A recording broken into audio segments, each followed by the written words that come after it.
வணக்கம். இந்திய வரலாற்றோட பழங்கால பக்கங்களை திருப்பி பார்க்க போற இந்த அலசலுக்கு உங்களை வரவேற்கிறேன். நதிக்கரைகள்ல எப்படி மாபெரும் சாம்ராஜ்யங்கள் உருவாச்சுன்னு நாம பார்க்க போறோம். நம்ம மனசுக்குள்ள ஒரு மேப்பை விரிச்சு அதுல சின்ன சின்ன குச்சி மனிதர்கள், அதான் ஸ்டிக் ஃபிகர்ஸ், படைகளா எப்படி அணிவகுத்து போனாங்க, அவங்க சாம்ராஜ்யத்தை எப்படி கட்டமைச்சாங்கன்னு கற்பனை பண்ணிக்கிட்டே இந்த தொகுப்புக்குள்ள போலாமா?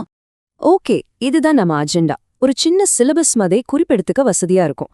ஆரம்பகால குடியேற்றங்கள்ல இருந்து ஆரம்பிச்சு 7ஆம் நூற்றாண்டுல இந்த சக்தி வாய்ந்த அரசுகள் வரைக்கும் நம்ம கவர் பண்ண போறோம். Section 1, reverse that birth empires. நதிகள் எப்படி பேரரசுகளை உருவாக்குச்சு அப்படிங்கறத வச்சு நம்ம பயணத்தை ஆரம்பிக்கலாம். இந்த வார்த்தையை நீங்க கண்டிப்பா நோட் பண்ணிக்கணும். ஜனபதா, இது ஒரு சம்ஸ்கிருத வார்த்தை. ஜனா அப்படின்னா மக்கள், பதா அப்படின்னா காலடி வைக்கிறது. நாடோடிகளா இருந்த மக்கள் நதிக்கரையில முதன்முதலா காலூன்றி எப்படி ஒரு சமூகத்தை உருவாக்குனாங்க அப்படிங்கறத இந்த ஒரு வார்த்தை ரொம்ப அழகா சொல்லுது இல்லையா?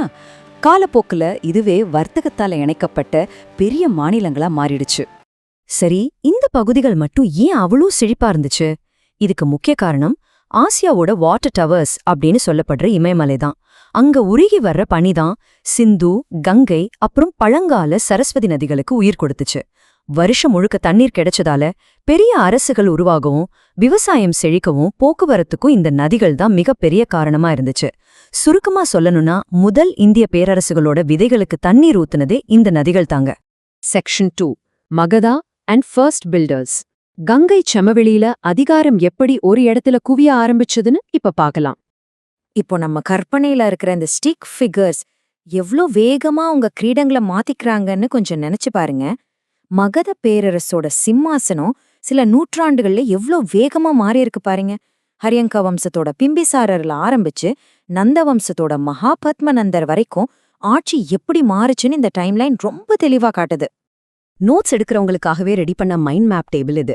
பிம்பிசாரர் எப்படி புத்தரோட சமகாலத்தவராயிருந்து மகத பேரரசை தொடங்கினாரு, அதே மாதிரி கிமு 362ல சிசநாக மன்னர்களுக்கு போட்டியா வந்தா மகாபத்மநந்தர் எப்படி வட இந்தியா முழுவதையும் ஒன்றிணைச்சாரு, மிகப்பெரிய படைய உருவாக்குனாரு, குறிப்பா நாணயங்களை வெளியிட்டாரு அப்படிங்கிற அந்த பொருளாதார சாதனைகளை துல்லியமா குறிப்பெடுத்துக்கோங்க. இது ரொம்ப முக்கியம். Section 3, the mighty Mauryan era. இந்திய துணைக்கண்டத்தையே உலக மேப்பில ஒரு மாபெரும் சக்தியா மாத்தின சகாப்தம் இது. சந்திரகுப்த மௌரியர் பிரம்மாண்டமான அணைகள், ஏரிகள்னு நீர்ப்பாசன திட்டங்கள்ல எவ்வளவு கவனம் செலுத்தினாருன்னு பாருங்க. ஆனா அதே மௌரிய வம்சத்துல வந்த அசோகர் கலிங்க போருக்கு அப்புறம் பிராமி எழுத்துக்கள் மூலமா தர்மத்தை பரப்புன ஒரு கருணையுள்ள ஆட்சியாளரா தன்னை எப்படி வெளிப்படுத்திக்கிட்டாரு அப்படிங்கறது இதுல கவனிச்சீங்களா? இங்க நாம நோட் பண்ண வேண்டிய ஒரு முக்கியமான பாயிண்ட் இருக்கு. இந்த மன்னர்கள் வெறும் கத்திய தூக்கிட்டு போர் மட்டுமே பண்ணிட்டு இருக்கலே, மக்களோட வாழ்வாதாரத்தை, அதாவது நீர்ப்பாசன திட்டங்களை அரசோட ஆதரவோட ரொம்ப திறமையா பொறியியல் ரீதியா கட்டமைச்சாங்க. கலிங்கமா இருக்கட்டும், ஆந்திராவில இருக்கிற நாகார்ஜுன கொண்டாவா இருக்கட்டும், அவங்க நீர் மேலாண்மையில எவ்வளோ கில்லாடிகளா இருந்திருக்காங்க அப்படிங்கிறதுக்கு இது ஒரு பெரிய சான்று. Section 4, invasions and cultural blends. மௌரியர்களோட வீழ்ச்சிக்கு பிறகு வடமேற்கு பகுதியிலிருந்து எப்படி புதிய கலாச்சாரங்கள் உள்ள வந்துச்சுன்னு பார்க்கலாமா? வெளிநாட்டவர்களோட வருகை எப்படி அலையலையா நம்ம மேப்ல நடந்துச்சுன்னு இந்த டைம்லைன் சொல்லுது.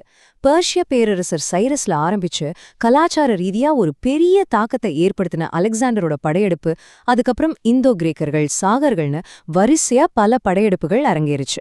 ஷத்ரபாக்கள் அப்படின்னா என்னன்னு தெரியுமா? சத்ரப்கள்னு கூட சொல்லுவாங்க. இத கண்டிப்பா நோட் பண்ணிக்கோங்க.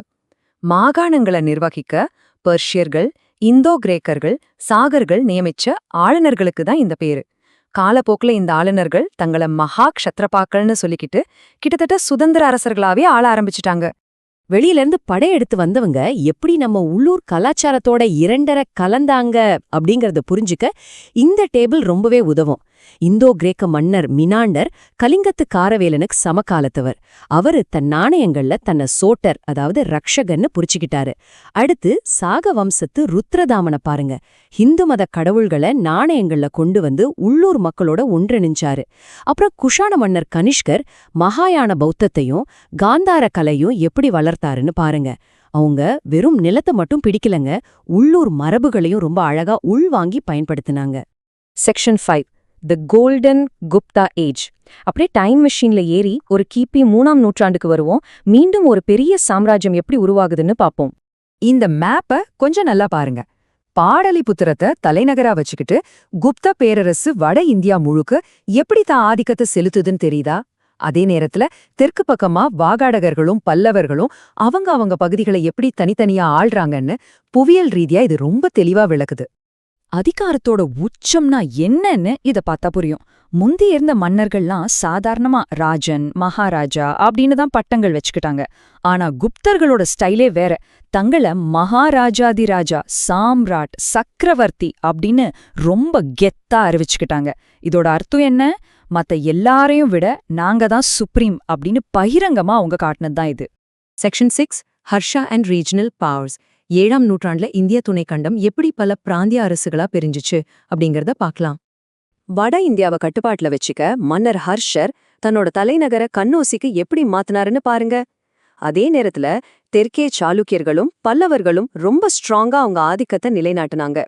சுருக்கமா சொல்லணும்னா எந்த ஒரு சிங்கிள் ராஜாவாலையும் இந்தியா முழுசையும் கண்ட்ரோல் பண்ண முடியாத அளவுக்கு கடுமையான அதிகார போட்டி நிலவுன காலம் அது. இந்த ஃபைனல் டேட்டாவையும் நீங்க குறிப்பெடுத்துக்கலாம்.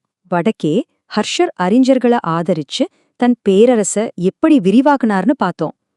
ஆனா தெற்கே காஞ்சிபுரத்தை ஆண்ட பல்லவர்கள் வெறும் குடவரை கோவில்களை மட்டும் கட்டலங்க, உள்ளூர்ல பல ஏரிகள், குளங்களை வெட்டி நீர்ப்பாசன திட்டங்களை ஸ்பான்சர் பண்ணாங்க.